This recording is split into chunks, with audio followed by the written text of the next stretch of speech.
Welcome to our Zoom talk number 6. We're doing so well, weekly Monday night talks. We've got a huge audience here. It's amazing. We've got lots of new people too tonight. We're here to hear from Warwick Smith, who's an economist. Before we get started, I might just hand over to our good friend Paul Willey to do an acknowledgement of country for us. So welcome everyone. Most of us are meeting on the traditional lands of the Kaurna people, although I acknowledge not everyone is. There are people from all around the country, but we're sourcing and generating this from Kaurna land. And so just acknowledge that we respect the traditional relationship with their country, and we also acknowledge the Kaurna people as the custodians of this, the greater Adelaide region, and that the cultural and heritage beliefs remain as important to the living Kaurna people today. Furthermore, we acknowledge that sovereignty was never ceded and that this always was and always will remain Kaurna land. Thanks, Gabby. Thank you. So we'll kick off in a minute, just before we get too far down the track. So we've got an hour here with Warwick. We'll definitely take a lot of questions. Type your questions into the chat if you're able to, and I'll try and get to them. If you are on a phone and find it hard to type, you can always just wave your hand at me wildly and I'll hopefully see you. There's enough of us that I have to have the faces on 2 separate screens though, so please, if I miss you, it's not deliberate. I'm just wielding a lot of different windows and tabs here as we go along. So my apologies. If you have a question and for whatever reason it doesn't get up, I'm happy to email it through later as well. So that's a little bit of housekeeping. Keep yourself on mute if you are not speaking, and that helps cut down on the background noise. And just after we've finished hearing from Warwick, we do have a second part to tonight if people are keen to stay on. We've got a great little clip from the Sunrise Project about what the fossil fuel industry is doing to promote their narrative already and how we might be able to counter that. So in the second hour, we'll be watching a 2 short segments of this recorded webinar, and then breaking into small groups to discuss. And in between those 2 sections, we'll also have a little small group breakout room where people can go put the kettle on, get a glass of wine, chat to 3 or 4 of your fellow activists, and just have a little bit of a virtual tea break. So hopefully many of you will be happy to stay on for that. It's always a really nice part of the evening. And I would very much like to thank Warwick for giving us his time tonight. It's fantastic. And perhaps, Stephen, would you like to just introduce Warwick for us? Sure, although Warwick probably doesn't need much introduction to quite a lot of us, I think. But Warwick is the co-founder and economist at the Castlemaine Institute, an honorary fellow at the School of Social and Political Sciences at Melbourne University, and a research fellow at Per Capita. He's written for The Guardian, The Age, ABC News, and lots of other places too. I learnt when I interviewed Warwick in front of my class at Adelaide Uni a couple of years ago that he started off as a conservation and evolutionary biologist working in the Threatened Species Unit of the New South Wales Environment Service, but realised that all the important decisions were being taken by other people elsewhere. And during a long walk somewhere in Western Australia, he decided to retrain as an economist. He's done a lot of great work since then, including a report that people might want to take a look at some point online, a Per Capita report called Unemployment Policy in Australia, A Brief History. So just as Gabby just did, I'd like to thank Warwick for joining us this evening, and I'll hand over to Warwick now. Thanks, Stephen. Thanks, Gabby. This talk tonight was kind of prompted, I guess, by an article that I wrote recently for 10 Daily that was also reproduced in a slightly different form at Michael West Media And a lot of the opinion pieces that I wrote are prompted by outrage, I have to say. I kind of hear something in the media and my God, and I have to feel like I have to write something. And this one in particular was prompted by a line from Anthony Albanese in Parliament when they were debating the JobKeeper, $130 billion JobKeeper legislation. And the line was, we're headed for $1 trillion debt. It's a bill that will saddle a generation. And I just sort of, put my head in my hands and thought, this is a sign of the Labor Party kind of preparing themselves to get boxed into a corner to support austerity after the coronavirus, right? That they're basically saying the debt is a big problem. We're really going to have to struggle to pay it off.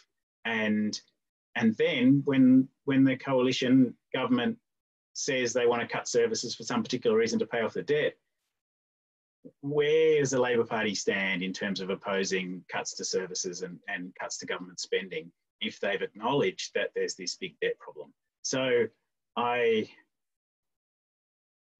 written quite a bit in the past about public debt and have a strong opinion that it matters a lot less than the kind of mainstream commentary says it does. And I guess I can explain it a bunch of ways. I don't want to talk for too long tonight. I think this is a great subject for questions, but just want to flag that up front, that I want to give you lots of time for questions, but I'll just kind of go through my rationale for why I think we shouldn't be worried about government debt in the wake of this coronavirus-induced recession, and why, if anything, we should be thinking about what we should be spending money on, not what we should be cutting. And the first of those, well, maybe if we go back a little bit, as Stephen said, before I was an economist, I was a evolutionary biologist and ecologist. So I had a background in science, and I don't give myself a particular label as an economist. I don't sort of feel like I fall under any particular school, but prefer to think of myself as an empirical economist, which means my views are driven by the information and by the data, and as much as anything else by history. And a lot of the economists who I admire the most are economic historians. History, we can learn a great deal from history, and even though the circumstances change all the time, the lessons remain valid. And I think that's kind of my first angle, I suppose, on the question of government debt is history. And I'll just see if I can share host has disabled participant screen sharing. Oh, I'll make you a co-host. 1 second. Sorry, okay, I didn't ask you if you had. That's right. I've only got the one slide. I just I think it's a useful illustration, even though many will have seen things very like it before. Zoom has tightened up security quite a lot, so yeah. See if that's any better. Thanks.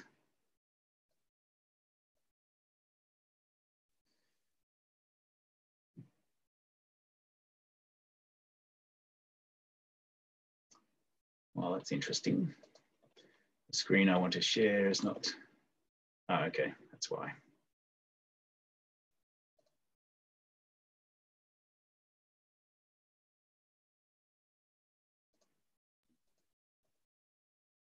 Going okay?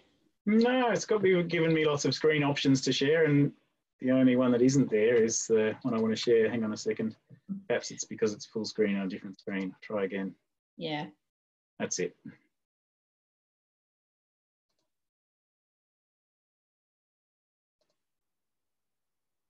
Can you see that? It's doing strange. Sure. Yeah, so that deficit. Perfect. Okay, great. Sorry about that little hiccup. So this graph shows the federal budget, federal government budgets since 1900. And the obvious standout thing in this graph is that the overwhelming majority of those budgets were in deficit, and the small number of surpluses nowhere near, in terms of scale or number, balance out the number of deficits. And for the first kind of 80 years since Federation, we effectively ran only deficits. You know, there are a couple of small surpluses here and there. And as you can see, there's this massive period of deficits. I'm not so sure if you can see my mouse pointer, but, you know, very large budget deficits during World War II. We came out of World War II, and in 1945, the Curtin government made a very specific commitment to continue to run deficits as was necessary to maintain full employment. And I know that many of you have heard this story before, so I won't labour on it. But the key point is that they acknowledged that the important thing was not the balance of the budget or the amount of debt that the Commonwealth government held, but the functioning of the real economy. And when I say real economy, what I mean is the actions of people combining labour with land and natural resources and human-built capital. So that's kind of the real economy, is people doing things to provide real goods and services. And the policymakers at the end of World War II had lived through the Great Depression, and they'd seen unemployment rise to 20% across the country, and much higher in particular places, and much higher amongst young people. And then they'd seen World War II come along and had seen unemployment drop to zero, right? The economy was completely, fully employed. And it was employed because the government was spending money. So there was government demand for the war effort and to support the war effort that brought unemployment to effectively zero. You know, there were always some people moving between jobs and so on, but unemployment was effectively zero. And these policymakers wondered to themselves, if we can achieve full employment during wartime, why can't we do that during peacetime? And so they wrote a very remarkable piece of work called the White Paper on Full Employment, which was published in 1945, where they said the government can and should fill any gap in expenditure that results in unemployment. So wherever the private sector is not spending enough money to employ all of the available labour, the government can and is morally obliged to spend to fill that gap and create full employment. And they implemented exactly that. And for 25 years after World War II, we averaged 2% unemployment. And as you can see from this graph that I've shared, the governments during that period ran, modest deficits for the entire period. And we never ran into any debt crisis. We never ran into any major problems. We never, how do I stop sharing? I've got to, oh, there it is. It's all right. I've got two screens running, so it's a bit confusing. That line from Beazley, that if you believe that, and if you believe the coalition government about people being saddled with generations worth of debt, you would have to believe that the post-war generations struggled and suffered and, slaved away to repay that debt. But they didn't, as we just saw. The governments ran constant deficits after World War II, and those years are often referred to as the post-war boom, right? Where we had rapidly rising material standard of living. We had falling inequality, which means, you know, slowly more and more, a greater and greater share over time of the nation's economic output was going to wage earners as opposed to business owners and the wealthy. We had high, you know, good increases in labour productivity and in wages for workers. And what ultimately happened as a result of this Keynesian approach to economic management was that the rich started to get nervous, right? They started to, they were actually losing share of economic output. You know, if you've got a rising share going to labour, then you've got a falling share going to the owners of capital. And the wealthy fought back in the end, and they funded entire schools in economics departments, particularly in the United States, and they spent a lot of time and a lot of money developing an alternative approach to economics, and then they waited.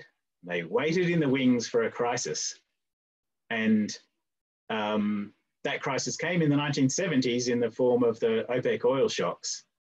And the kind of great lesson of that patch of history was that with a well-championed, well-articulated alternative, they were able to seize on that crisis and create a sort of massive change in our political economy and the way our economy is managed and the way politics is done. And we still live today under the system that came into sort of being during the 1970s, which has lots of different names. One of the sort of catchphrase is neoliberalism, but you know, it's kind of identified as a relatively small role for government, the privatisation of government-owned industry and businesses, and sort of primacy of the market as a way of managing the economy, and a sort of step back and a sort of less hands-on approach from government. So, you know, the full employment policy, which had been operating for 25 years after World War II, was officially abandoned in the 1970s. And we you know, sold the Commonwealth Bank and gave kind of full autonomy for monetary policy to the Reserve Bank, and a whole lot of other reforms that gave the government less power and authority, both in reality and kind of in rhetoric, I suppose, over the economy. And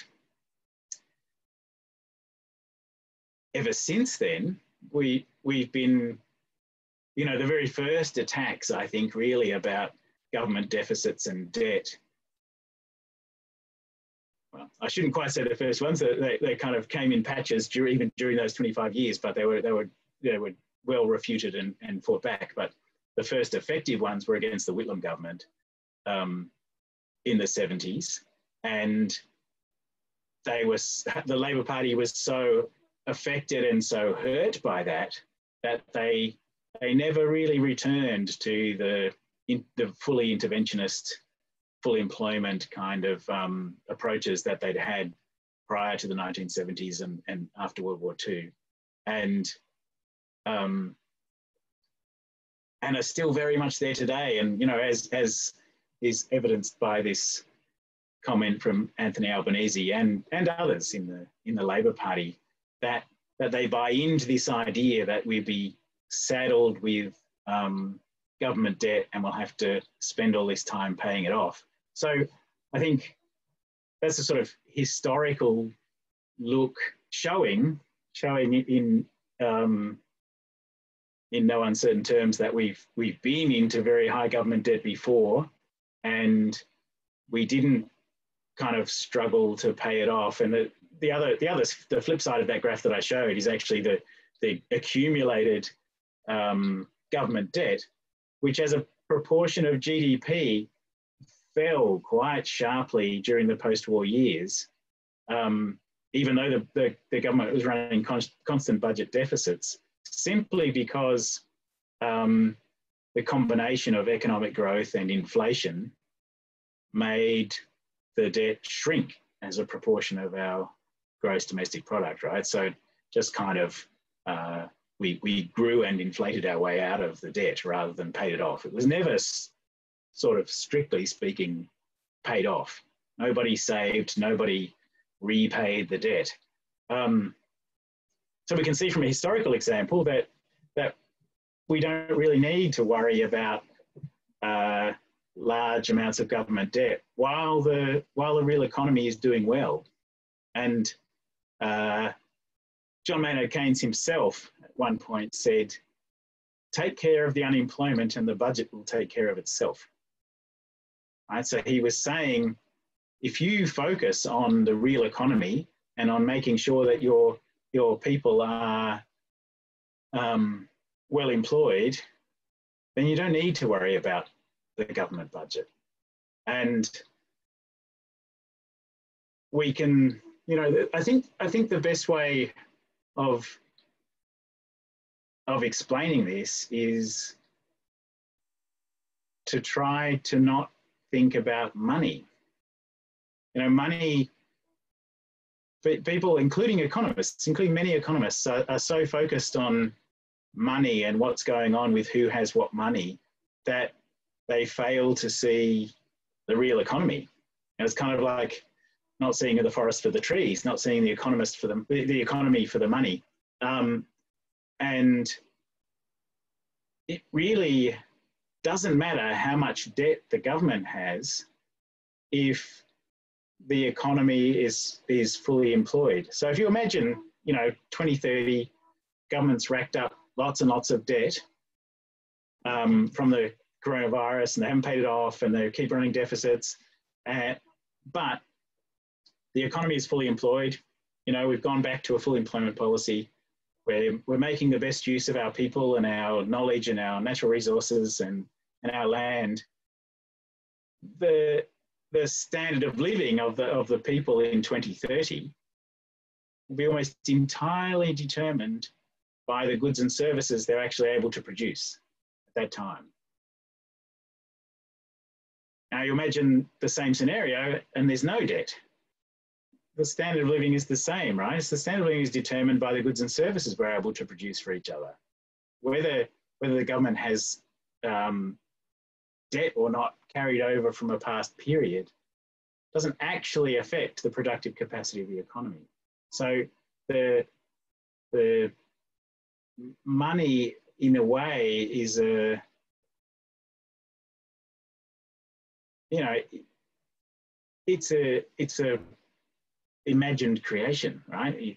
Money's an artificial construct, and all it does is determine the distribution of goods and services at a particular time. So who has the money makes a claim on goods and services, and the government at that particular time can also redistribute goods and services, right, with taxation and transfers. So even though you might have a very skewed distribution of who holds money and who holds debt, and while the economy is fully employed, producing as much as we can, that determines the material standard of living of the people at the time, right? Which is the key metric. Then there's the government capacity to tax, transfer, to determine the distribution. So I think there's a sort of historical angle and there's the theoretical angle on why we shouldn't be worried about government debt. And then there's a sort of mechanical, how money is created and what money really is, that I suspect you've probably heard about in the past from Stephen. Would that be right? Has Stephen given one of these talks and talked about, you know, the kind of operation? Not just Stephen. Not just Stephen. I just assumed because you were here, Stephen, that you probably would have. Yeah, I have, but Phil as well. Phil Lawn is here too. He's done those kind of talks as well. Oh yes, okay, yep.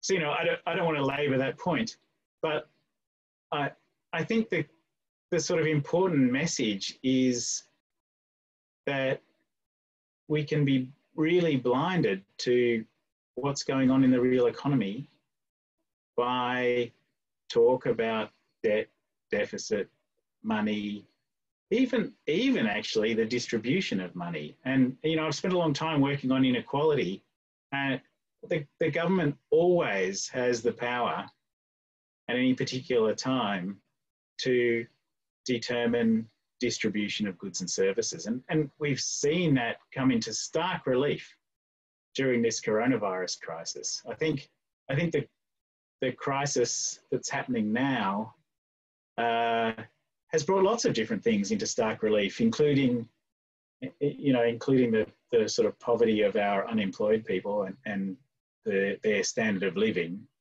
that many of us have known for a long time and have campaigned on for a long time, but suddenly, as the government puts it, kind of well-meaning, hard-working Australians are suddenly out of work, and so they have to increase the dole because those people deserve a decent standard of living as opposed to the demonised unemployed from the past. And the capacity of the government to just spend, right? It's been nudged into stark relief by this crisis that despite all of the rhetoric over the last 10 and more years about governments having to save and having to worry about where the money's going to come from, that they can suddenly just spend $200 billion. And nobody's worrying about where it's coming from, really. There are people starting to make noises about how we're going to pay it back. But hopefully, with a concerted effort, we can resist that sort of concern as well. And the Reserve Bank is beginning to get into quantitative easing. I don't know if you've talked about quantitative easing in this group before, but the Reserve Bank is creating new money to buy government bonds in the secondary markets. So they're buying up government debt with newly created money, which is only one step removed from funding government spending by making new money, right? Everyone's terrified of this idea about the rolling the printing presses and creating out of control inflation. But we know we're in a very low inflation environment, and the government is, the Reserve Bank is actually creating money. They're buying up government debt so that they own some of the debt that our federal government holds. And if they wanted to, they could just delete that debt from their books, right? So they hold a whole lot of government bonds. The Reserve Bank is owned by the federal government. So at the moment, the federal government owes money to itself, effectively, in terms of, some of its debt is owed to itself. And if they just, with a stroke of a key on a keyboard, deleted that debt from their books, nothing would change, right? Nothing would really change in the real economy. And the Reserve Bank, in a low inflation environment, could keep buying government debt with newly created money, and they could keep deleting it if they wanted to, right? So I think that it highlights the kind of the nature of money and what an artificial construct it is, and the ludicrous nature of the conversation about public debt. So the Bank of Japan, Japan's kind of famous at the moment for its level of government debt, over 200% of GDP. But the Bank of Japan owns at least 30% of that debt, I think. So 60% of GDP in debt is held by the Bank of Japan. And that's a very similar situation. The Japanese government owns the Bank of Japan. And so they owe this enormous amount of money to themselves. And again, they're just buying it. It is sort of without consequence, in a low inflation environment, and except for the sort of political perception, they could just get rid of it. They could just delete it from the books. So I think quantitative easing actually happening in Australia is a great moment in terms of demonstrating the sort of fallacy of the mainstream commentary on debt and deficit. Even though it's been happening in other countries, it's kind of different to knowing that it's happening in Australia and being able to show that it's happening. And the same is true of the current government expenditure on the JobKeeper program and others, in terms of demonstrating that when the government wants to do something, even if it's massive, they can do it. And it doesn't cause a sort of crisis in the financial markets or a massive increase in government borrowing costs or any of these things that we're told during more normal times will happen. So I do think we're right at one of those points, a bit like the 1970s during the oil shocks. We're at a crisis point, and the current system has been shown, the emperor is definitely wearing no clothes. We can see it. We can see it based on the rhetoric they've been sort of telling us for, I say 10 years. 10 years has been very strong, but actually it's really been 40 years, 40 plus years. We've been hearing the same kinds of stories. And I think now we can show from what's happened on the ground by a conservative government at the federal level that none of those stories are really true. And that if we want to give the unemployed more support, if we want to spend money on mental health, if we want to improve our health system or our education system, we can do it. We really can do it. And we can do it up until a point where the economy is fully employed, where everybody has a job and all of our natural resources are well employed and our land is employed well. And, we can do those things. We're one of the wealthiest countries in the world. And if we can't, give all of our people a reasonable standard of living, then we're doing something wrong. And it's a sign that actually the distribution is wrong in terms of, what we have and what we can do. So this is a crisis and there is a great opportunity, but the challenge, I guess, is that, in the 1970s, there was a very well-resourced, well-researched, well-developed, strongly championed alternative waiting in the wings to step in when the crisis occurred. And I think just like the global financial crisis, where we had very powerful movements, including the Occupy movement, that it was very clear that the current system was wrong, right? And there were all these problems with it, and there were faults that were caused by the financialization of our economy and the kind of the lack of government intervention and oversight. And all of these things we knew, stark relief that there were problems. The challenge was that there wasn't a clear and coherent alternative. And I think we've actually come a long way in the 12 years since the financial crisis, but we still don't have a very clear, coherent, well-championed alternative system waiting in the wings to take over from, neoliberalism, for want of a better word. The sort of progressive side of politics is very fragmented, and there are lots of good alternatives, right? There are lots of really well-reasoned alternative ways of doing things out there, but that's part of the problem. There are kind of too many, if anything, alternatives, and not well enough championed, and not necessarily powerful enough to step in to take advantage of this crisis. Perhaps I'll leave it there and open up for questions. I suspect I can see the chat thing flashing away. So is that a good time to stop, do you think, Gabby? Thank you so much. That's really terrific. I think there's a lot of burning questions. Stephen's been jumping in there, answering quite a few of them, but I wrote down a few at the beginning that may or may not have been covered. So I might just quickly read a few out. Richard asked early on, how likely is it that a job guarantee or a UBI might be adopted somewhere, so that we can point to a country as having successfully, a leader in this regard? Meg had a question about tax cuts. I'm pretty sure that was answered, but Meg, do put your hand up again if it hasn't been. Michael asked about the Tobin tax, and perhaps there might be people who might be hearing about that for the first time. It's a pretty interesting area as something that we could campaign for as well. And then Tori asked the question on everybody's lips, with the debt and having to pay it off, why are the politicians pretending that this is a real thing?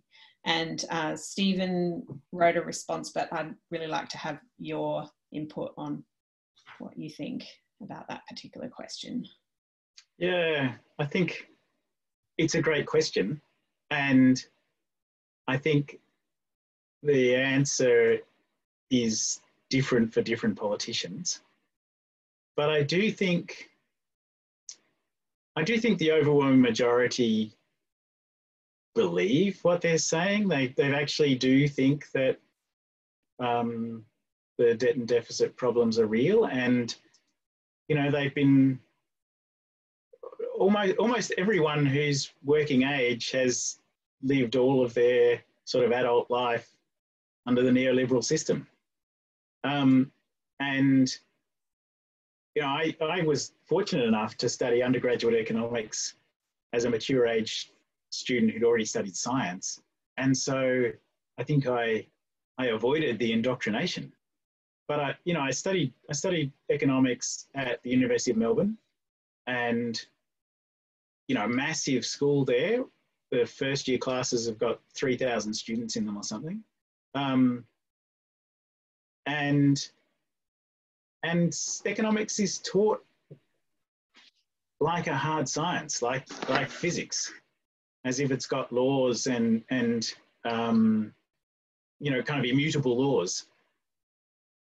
And when questioned about the immutability of those laws and questioned about the assumptions that underpin the sort of fundamentals of neoclassical economics, which is the sort of mainstream economics, the professors were shocked a lot of the time.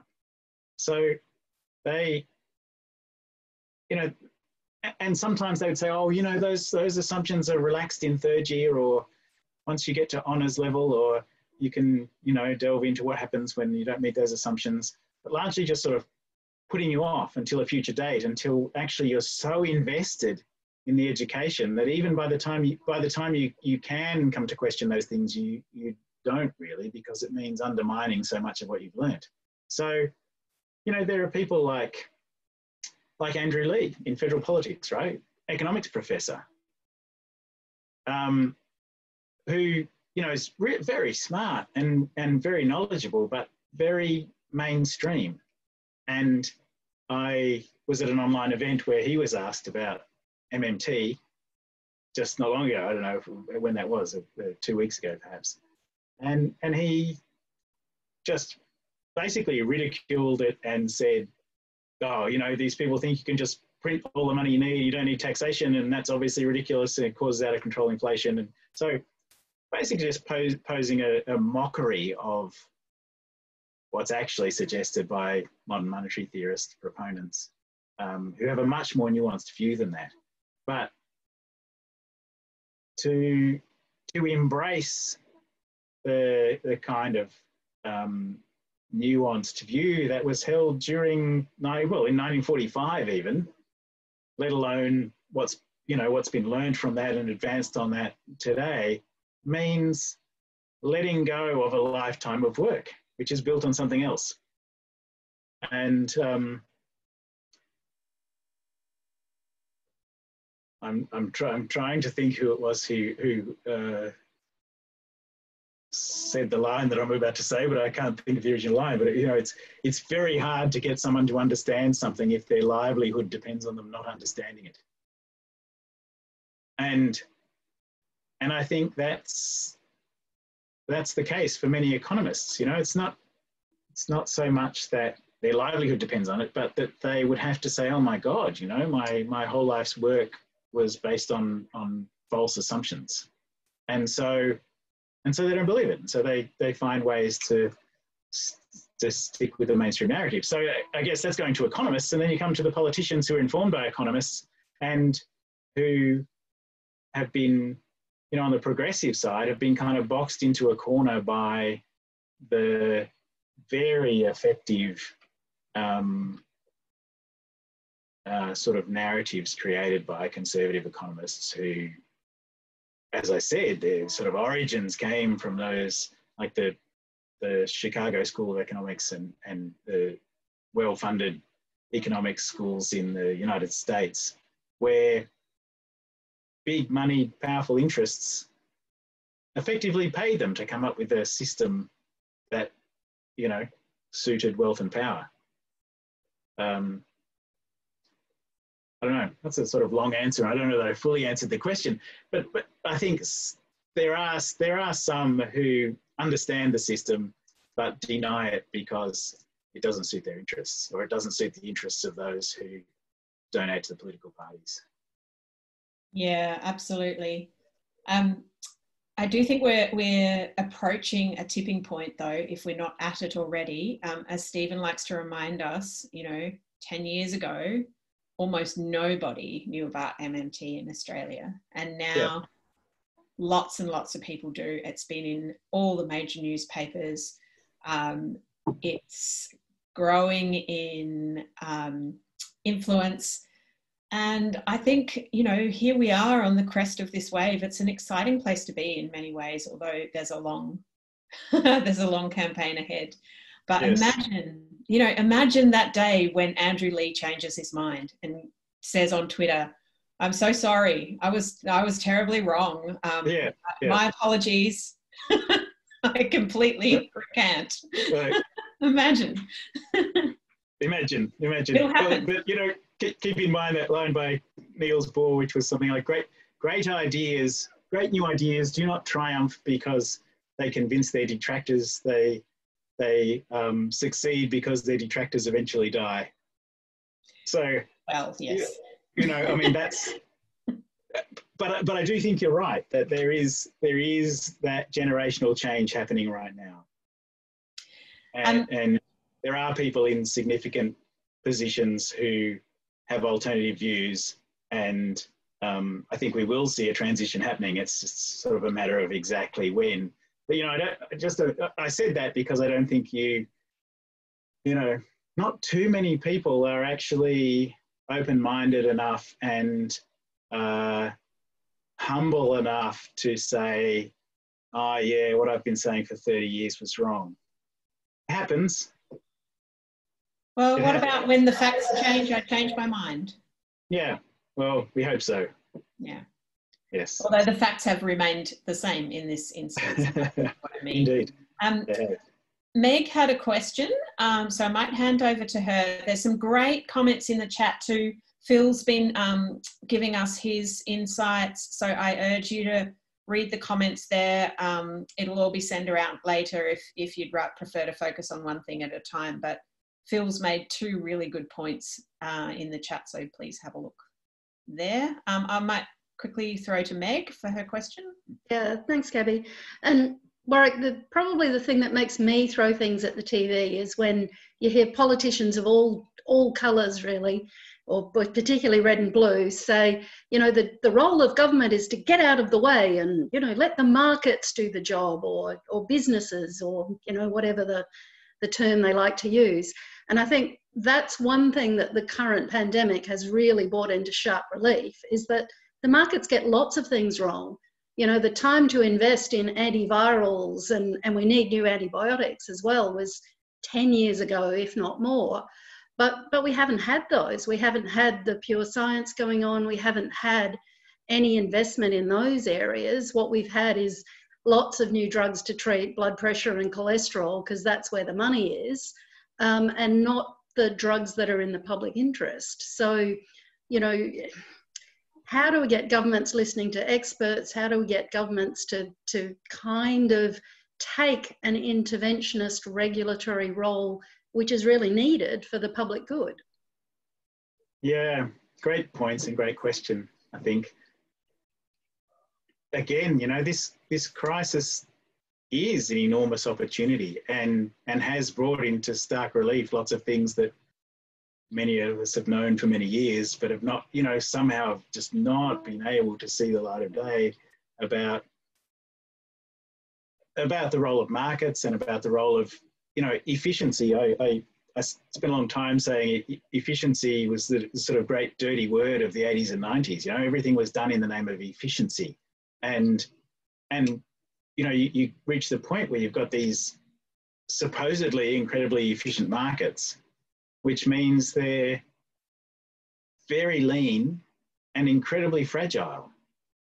You know, you push an economic system to the sort of limits of efficiency and you create enormous fragility, because you've got kind of just-in-time production, you've got minimal inventories, you've got, you know, staff who are being sort of pushed right to the extreme of their tolerance in terms of pay and conditions, and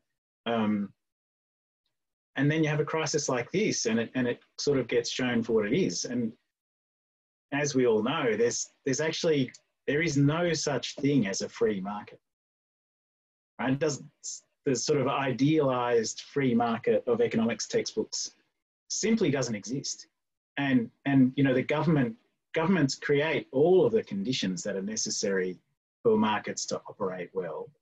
And, you know, and markets do serve a good purpose, but the closer you get to a genuine free market, like the sort of financial industry, where there's relatively low barriers to entry and, you know, information is relatively available and things are traded very easily. And so that the closer you get to this sort of idealized free market, often the worse things go, you know, because there's kind of imbalances of, well, there's intentional creation of imbalances of information in order to create profit. So the idealized textbook, you know, economists' free market, there is no profit. And, you know, because there's a sort of trade-off between buyers and sellers and perfect efficiency, and the providers make just enough money to pay everybody and to cover their costs and to have a reasonable standard of living for themselves, and profit is kind of taken out of the system. But of course, as we know, the sort of purpose of capitalism is the pursuit of profit. And so the actual capitalists, who are the advocates of the so-called free market, are the ones creating the conditions to destroy a free market and to get market power and have an information asymmetry and all these things that actually allow them to kind of gather surplus profits.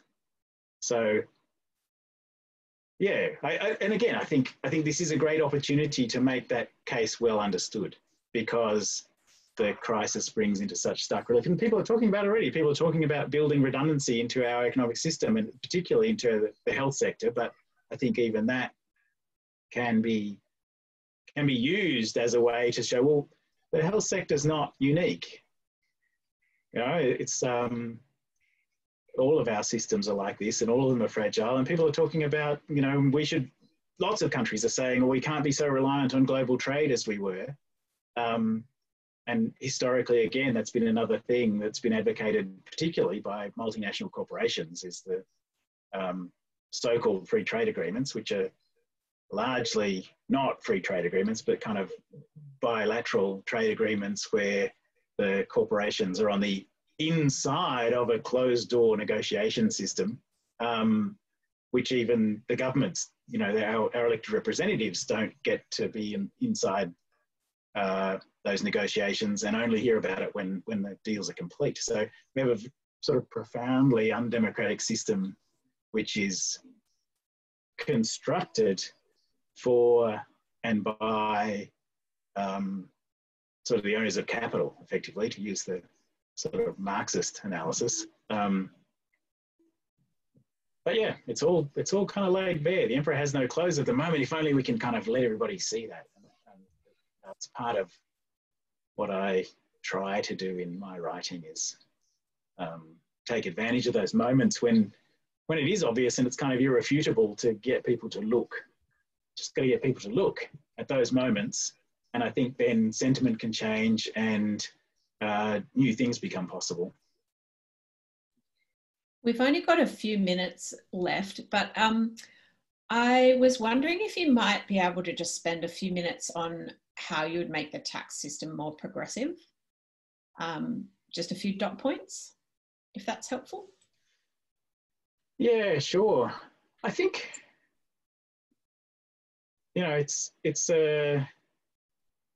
very, I'm hesitating because it's such a big question, and it's a complex question.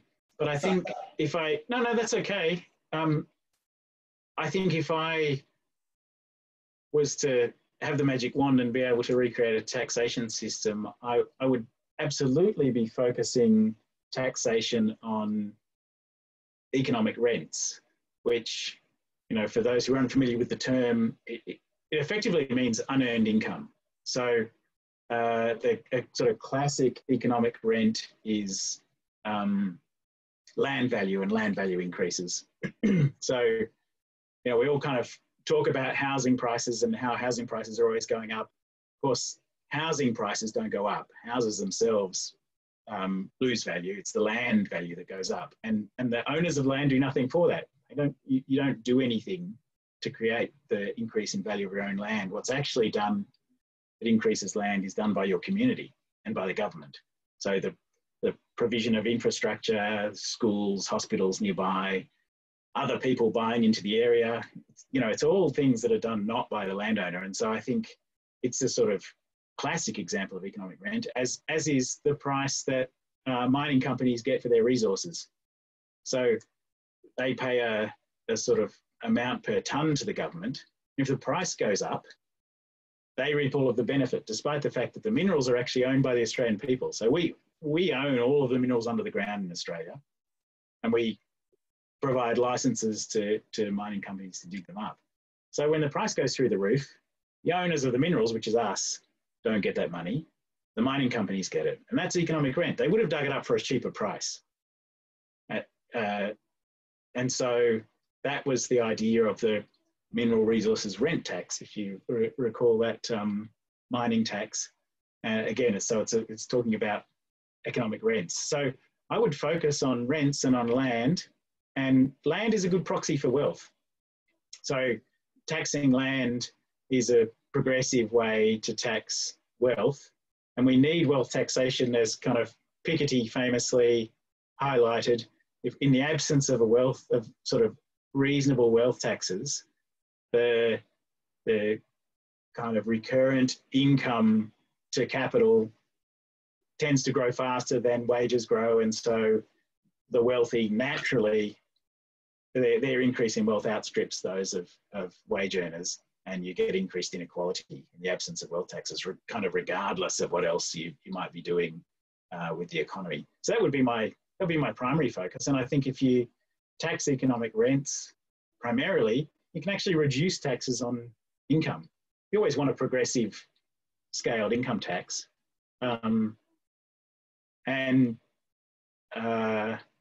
You know, we should definitely be getting rid of things like insurance taxes, for instance, which are terrible taxes because they just discourage poor people from being adequately insured. There's lots of terrible taxes in Australia that could be replaced by rent taxes. But again, the reason why it doesn't happen, and the Henry Tax Review recommended a lot of economic rent-based taxes. The reason it doesn't happen is because the rich and wealthy don't want it to happen. And they are the primary donors to both of our political parties. And you know, again, this is something else that I've written on. A lot of big companies give equally to both sides of politics at election time. They give the same amount to both sides. And you think, well, why would they do that? And the reason they do that is to remove issues from democratic scrutiny. So while both parties hold the same policy, both the major parties hold the same policy on an issue, it's effectively passed over in silence.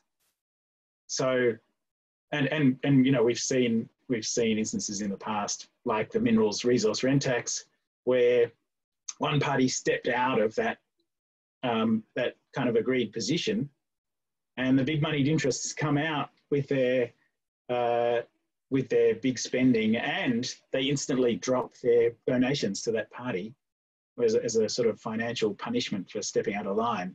And, you know, we've seen that with gambling, we've seen that with rent taxes, we've seen that with health insurance and various other things where the party steps out of line and the donations get very rapidly skewed in the favour of the other side, and the policies end up getting withdrawn. So it's a great challenge, and only a sort of government with a sort of popularity surplus, in a sense, a big majority, can get away with those sorts of reforms, which is why it's, you know, it's difficult. It's taken a long time, despite consensus among economists of all stripes, actually, that we should be making greater use of land taxes, for instance. It's effectively all economists agree, but it rarely happens. It is happening in the ACT right now. They're transitioning to greater land taxes and getting rid of stamp duties, and they could do that at the time for exactly that reason. They had a thumping majority and were safe in their government, and so they could stand up to moneyed interests. There are other reasons in the ACT for that as well, including the fact that the government owns all the land, but yeah. Great, okay. Oh, there's so much more we could talk about. I can see Jane Bange is waving at me, or perhaps she's typing. We might, if there's any really quick questions, we might make time for a couple of them.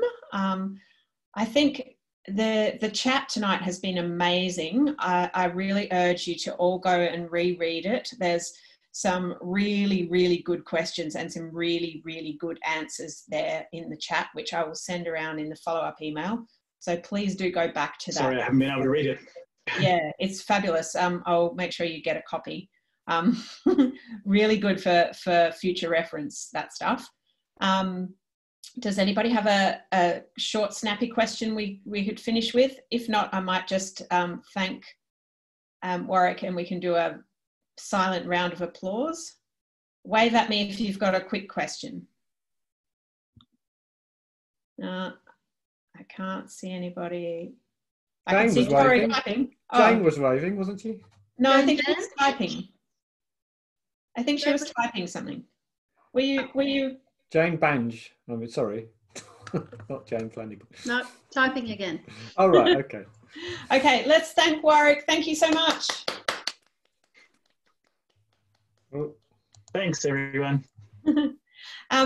So what happens now in our meeting is we'll stop the recording. So because we've captured the guest artist of honor. So I'll press stop on the recording.